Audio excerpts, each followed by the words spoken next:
beloved Boss Mike Cervera.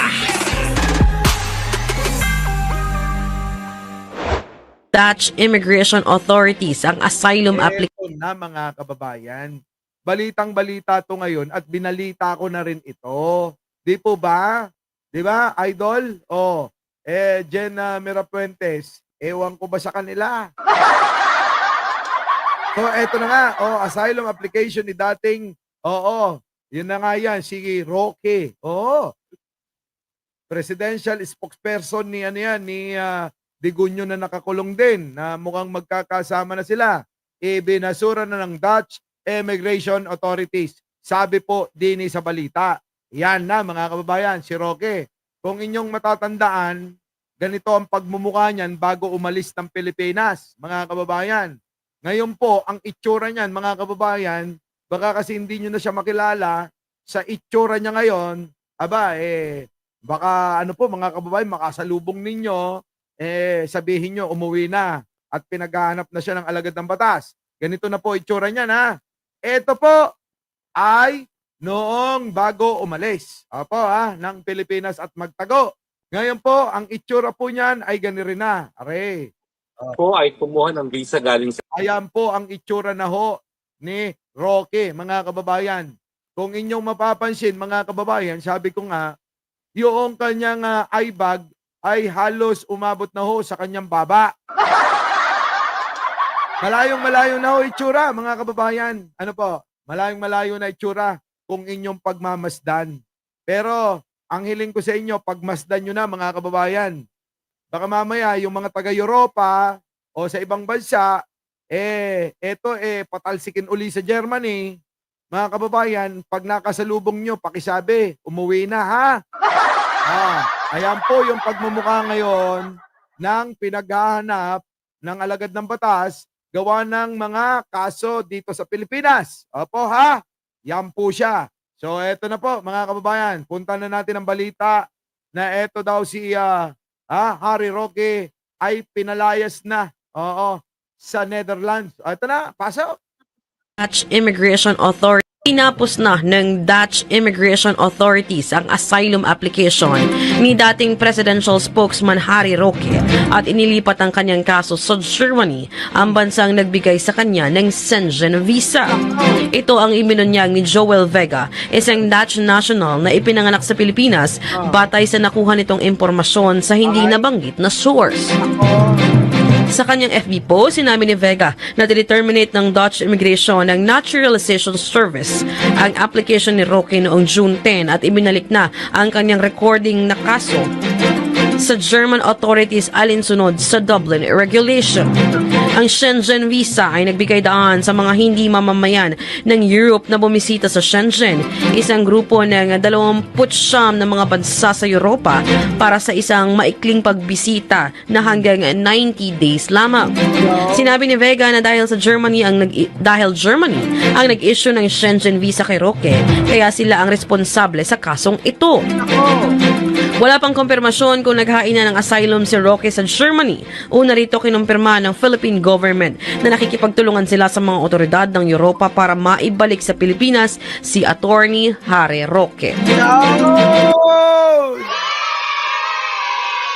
Ayos, mga kababayan, sigurado na ito. Nagdidelikado po yung idol ninyo, mga DDS, Nagdidelikado na po ito. Ito, bigyan natin ng reaksyon. Gawa nga ng napakaraming naglalabasan ngayon na samot-saring mga konteksto na nagsasabi, mga kababayan, na talagang itong si Harry Roque ay pinalayas. Nakakahiya yun, Yung bang palalayasin ka, yung bang isusuka ka. Biruin mo, mga kababayan, ang pagpunta mo dyan sa Europa, ikaw ay bibisita, mamamasyal, etc. Ngayon, mga kababayan, natapos na siguro yung 90 days period na pamamalagi niya dyan, mga kababayan. Matagal 90 days, mga kababayan, yung binigay sa kanya. Kasi kadalasan yan, mga kababayan, 30 days lang ang multiple visa ng Europa. Pero kay Harry Roque, mga kababayan, 90 days, mga kababayan, napakahaba. Kaya pala, mga kababayan, kung inyong titignan, yung pagpunta niya doon sa Netherlands, mga kababayan, saktong-sakto na ngayon. Opo, saktong-sakto na ngayon. Ito na, pasok. Tinapos na ng Dutch Immigration Authorities ang asylum application ni dating presidential spokesman Harry Roque. Tinapos na raw. So, gaano ba katotoo yan? Malalaman natin yan kung totoo o hindi. Kasi mga kababayan, kay Roque, makikita nyo na sa mga pagmumukha niya eh. Kung etong si Roque namumroblema talaga. Kasi mga kababayan, kung eto hindi totoo, dapat yung itsura niya relax na relax lang. Kaso mga kababayan, kapag inyong tinitigan, talagang malalim na yung problema, singlalim ng eye bag niya. Aloy. At inilipat ang kanyang kaso sa Germany, ang bansang nagbigay sa kanya ng Schengen visa. Yan na nga yung sinasabi mga kababayan sa balita at sa mga nagkalat ngayon sa social media na bumalik na ng Germany etong si Harry Roque para doon nga po ay mag-exit. Kasi mga kababayan, ganito, pwede naman siya mag-exit kahit saan. Kaya lang ang Germany ang nagbigay sa kanya ng visa, mga kababayan. Kaya siguro ang gagawin niya, babalik siya ng Germany kahit na pwede naman siya mag-exit kahit saang bansa. Halimbawa, mga kababayan ko, pumunta kayo, ang pinagkuhanan nyo ng visa, papaliwanag ko lang mga kababayan. Halimbawa, kumuha kayo ng visa, Switzerland, mga kababayan. Kung ano man po yung sakop ng European Union. Yan, mga kababayan, pwede kayo mag-exit kahit saan. Halimbawa, sa Switzerland nga kayo kumuha, pwede kayong bumalik ng Pilipinas o kung saan man bansa kayo pumunta, sa may France. Pwede. Pwede rin sa kung saang may airport, mga kababayan. Pwede rin sa Rome. Pwede rin sa Germany. Pwede rin ka sa Netherlands. Pwede yun. Ganun po yun Ngayon, ang nakakapagtaka rito, bakit itong si Roque ay kailangan pang bumalik ng Germany. Kaya eto may mga question, mga kababayan. Di po ba? At kung inyong matatandaan, eto pa. Tama naman yung sinasabi ni Oscar na kinansila na yung pasaporte ni bakla. Di ba? So ngayon, kung kinansila na yung pasaporte niya, mga kababayan, eto yon. Bakit? Bakit, mga kababayan, babalik pa ng Germany? Ang duda ko rito, mga kababayan, alam nyo, siguro talagang may mga ibang pasaporte pa si Roque na gumamit ng ibang pangalan. Tingin ko lang. Tingin ko lang ito sa opinion ko lang. Kasi mga kababayan, etong si Roque, kung kansilado na yung kanyang dokumento, yung kanyang pasaporte na ginagamit, mga kababayan, hindi na yan makakaalis. Hindi na po makakaalis sa loob ng Europa. Opo. Mga kababayan, hindi na makakaalis. Diyan na lang yan mamamalagi. Dahil mga kababayan, paano yan? Ano ang ipipresenta mo na dokumento, pasaporte, kung ikaw ay lilipat ng ibang bansa?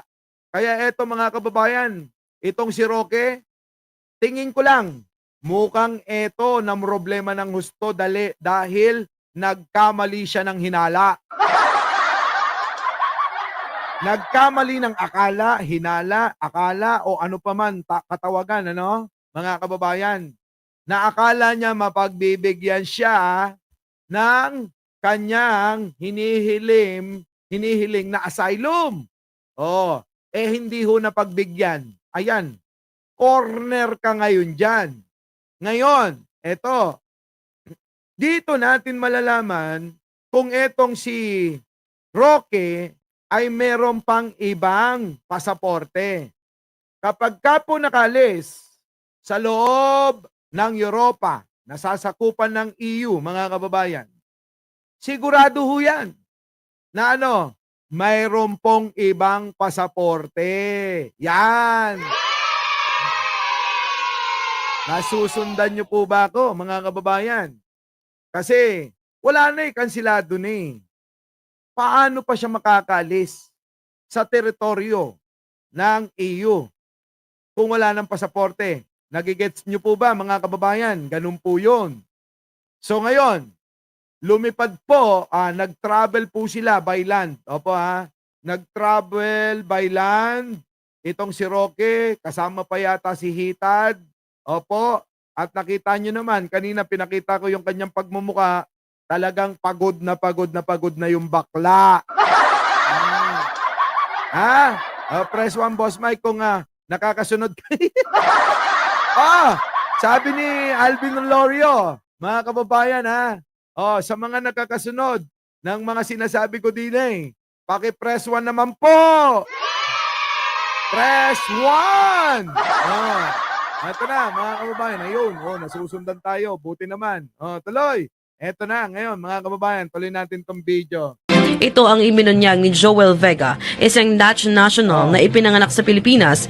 Kita nyo, mga kababayan, ito ho yung binunyag ng isang Dutch national na dito ho sa Pilipinas daw ipinanganak. Malamang po ito mga kababayan, sumusuporta kay Pangulo. Ano po? Tingin ko lang mga kababayan. si Maria Pontillas hindi nasusundan yung sinasabi natin. Jel? Oo, amana. Oy, thank you naman sa mga nakakasunod. Sige, tuloy. Batay sa nakuha nitong impormasyon sa hindi nabanggit na source. Ito na, mga kababayan. Kasi mga kababayan, sa aking pagkakaalam, hindi po basta-basta nagbibigay ng mga impormasyong masiselan katulad nito ang Netherlands government. Ang Netherlands government, mga kababayan, ay hindi ho yan basta-basta nagbibigay ng mga ganitong masiselang impormasyon, bambina. Ewan ko kung sino naman ang source nito. Etong Dutch national na sinilang daw dito sa Pilipinas, mga kababayan. Meron po ba kayong alam? Baka naman meron kayong alam na hindi ko alam. Meron na kayong mga napanood na hindi ko pa napapanood. Paki-comment na lang. Sir Mike, baka iyong mga nakikimarites doon sa grupo. Kita nyo. So, ngayon, ano ang mangyayari ngayon sa mga tao na mga iilan na laging nandoon sa tinatawag nilang Duterte Forest? Mga kababayan, oonti na lang sila. Oonti na lang sila.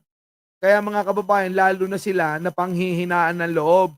Kung wala na hong Roque na magpapakain para may kasama siya. Diba, mga kababayan? Eto na, tuloy.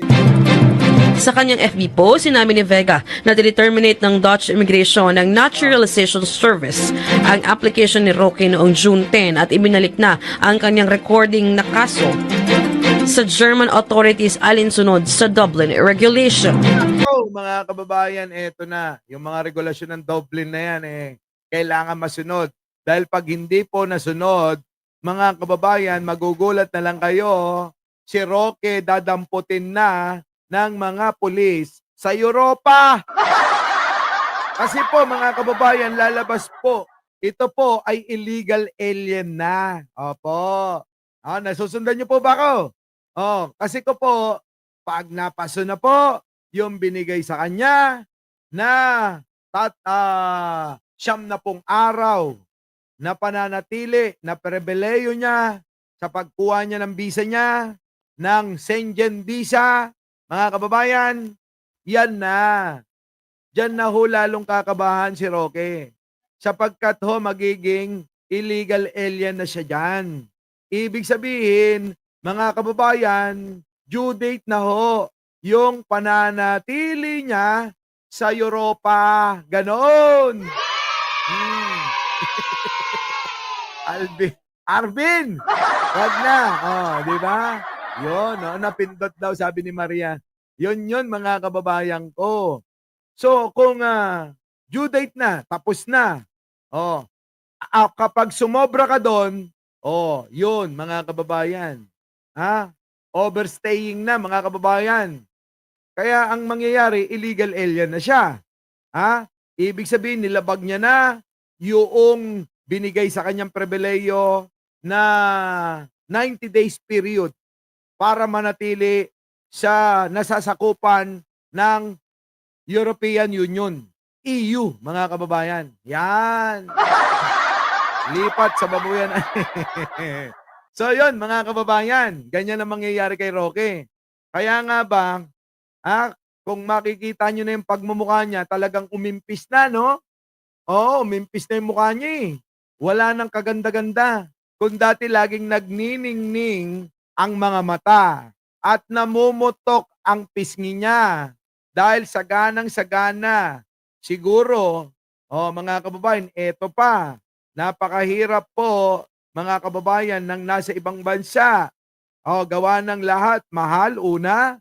Ikalawa, paano na lang yung mga maintenance niya? Sino kaya ang mga nagsasaksak ng insulin niya? Yun po yung mga kababayan eh, no? Nakakaano yun, mga kababayan, ano? Nakakainis at talagang nakaka-stress. Biruin mo, mga kababayan, gastos ka ng gastos dyan. Biruin mo, yung gamot mo, dati guwapo. Di ba? Supra international Mr. Pogi yung nagsasaksak. Habang sinasaksak ni Mr. Pogi ng insulin, si Roque, mga kababayan, napapakagat labi pa yan. Ngayon, wala. DIY na, mga kababayan. Siya na mismo, ang magsasaksak sa sarili niya. Hindi na masarap yan, mga kababayan. Kapag ikaw na mismo magsasaksak ng insulin sa sarili mo, minsan, mga kababayan, aray ko. Dati, mga kababayan yung si De La Serna yung nagsasaksak sa kanya. Lagi niyang kasama sa ibang bansa, di po ba? Kasi wala daw tagasaksak ng insulin niya. Ngayon, solo flight na. Ewan ko, kung si Maharlika, sinaksakan siya. O baka naman si Maharlika ang sinaksakan niya. Tuloy. Alam nyo, totoo yan Mawalang galang na po sa mga diabetic. Ano po, lalo na kapag malala na. Oo. Yung yung mga ibang level na ng yung sakit nila sa diabetes, mga kababayan, ganyan talaga magiging itsura Yung matutuyot, siguro alam nyo naman yon. Kapag diabetic ka, kapag ito'y malala na, mga kababayan, sigurado matutuyot na.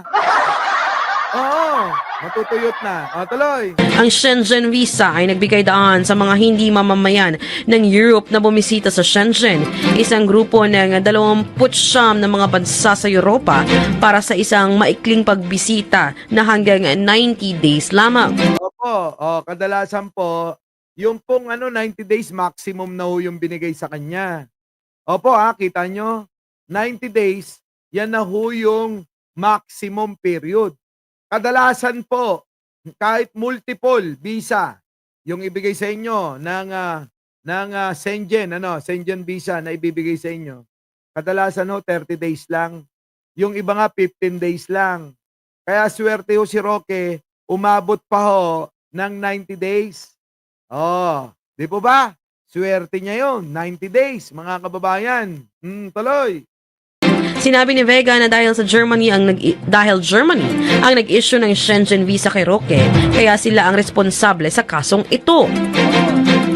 Kita nyo? So, parang totoo yung nangyayari. Kasi mga kababayan, Tatay D, cool guy. Opo, shoutout po sa inyo. Opo.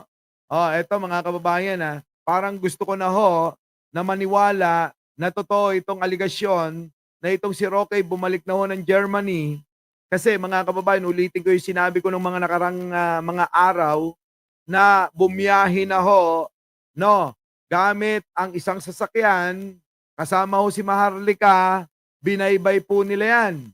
Mula po doon sa Netherlands, didiretso po dadaanan ang Switzerland at kung ano-ano pang mga lugar sa Europa. Ha? At pagkatapos, makakarating na ho ng Germany. O magkakatabi lang ho yan mga kababayan. Magkakatabi lang po yan. Switzerland, Germany, France, ano po, Netherlands.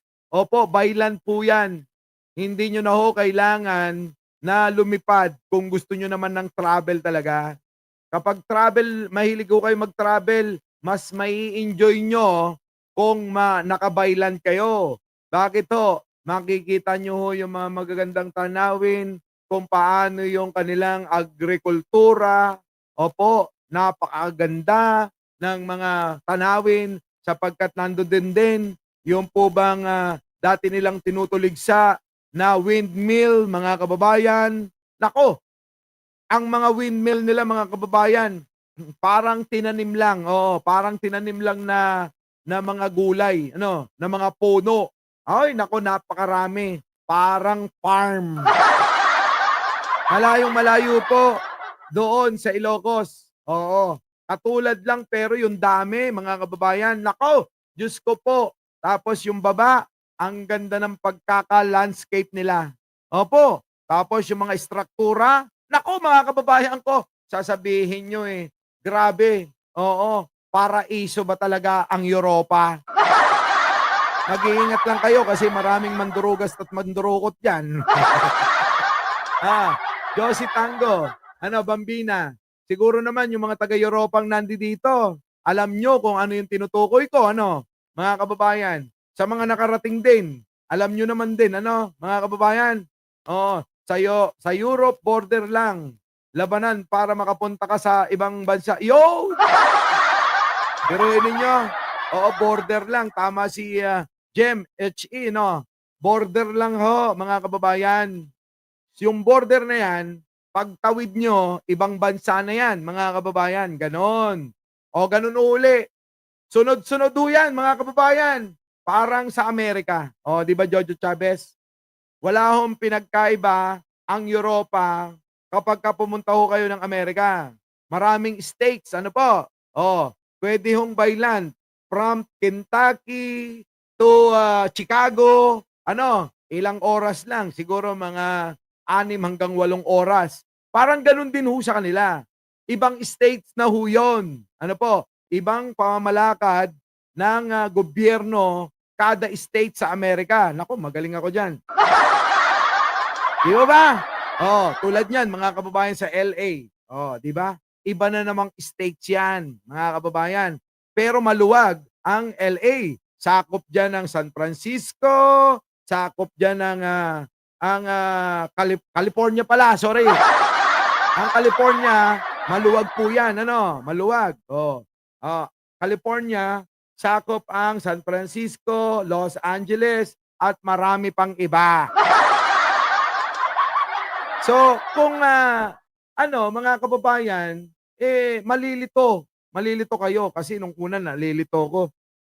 Basta Amerika na. Yung pala iba-iba, mga kababayan, ano? Iba-iba. So ngayon, hindi nyo ho, eto naman, maluwag ang Amerika. Kaya naman kapag ka nag-byland kayo, mahihirapan kayo masyado. Kaya mag-eroplano lang kayo, mas mabilis pa. Mula po doon sa, halimbawa po, ano, sa LA, papunta ho kayong Las Vegas. O papunta ho kayo ng San Francisco, mag-eroplano na ho kayo. Abe, may inip ho kayo sa biyahe. Di ba? Yun. O, buti pa si Priscilla Ramasamy, nakarating na ng LA. Sana all. Yun. So, eto na mga kabayan, tuloy natin. Wala pang kumpirmasyon kung naghain na ng asylum si Roque sa Germany. Una rito kinumpirma ng Philippine government na nakikipagtulungan sila sa mga otoridad ng Europa para maibalik sa Pilipinas si Attorney Harry Roque. Yan, no. Kaya eto mga kababayan, hindi naman ho tumitigil ang ating gobyerno para makipag koordinasyon sa iba't ibang bansa at lalong-lalo na sa Europa para ho mapabalik na ho si Roque sa Pilipinas at harapin sa korte ang mga inaakusa sa kanyang mga kaso. Yan, mga kababayan. Tama, nandito po ako. Ay, Lena Manangkil, galing ako dyan. Oo. Sa pamilya Sagrada, no? Mga kababayan, eto Oh. Itama mo ko, Lena Manangkil. Kapag ho kayo nasa Spain, mga kababayan, ang mapapansin nyo parang nasa Pilipinas lang ho kayo. Oo. Pag nasa Espanya ho kayo, karamihan po ng mga kanto't sulok nila para ho kayong nasa bigan. At parang nasa loob kayo ng kamay nilaan. Kung paano yung gawin nila, mga kababayan, ng mga pagsasaayos ng mga kalsada at kalye, kalsada at kalye, parang sa atin lang. Opo, At yung klima, mga kababayan, kung mainit sa kanila, ganun din sa atin, mainit. Di po ba? Sa mga taga-Barcelona, sino taga-Barcelona dyan? Di ba? Ang init-init sa Barcelona, mga kababayan ko. Our beloved Boss Mike Cervera.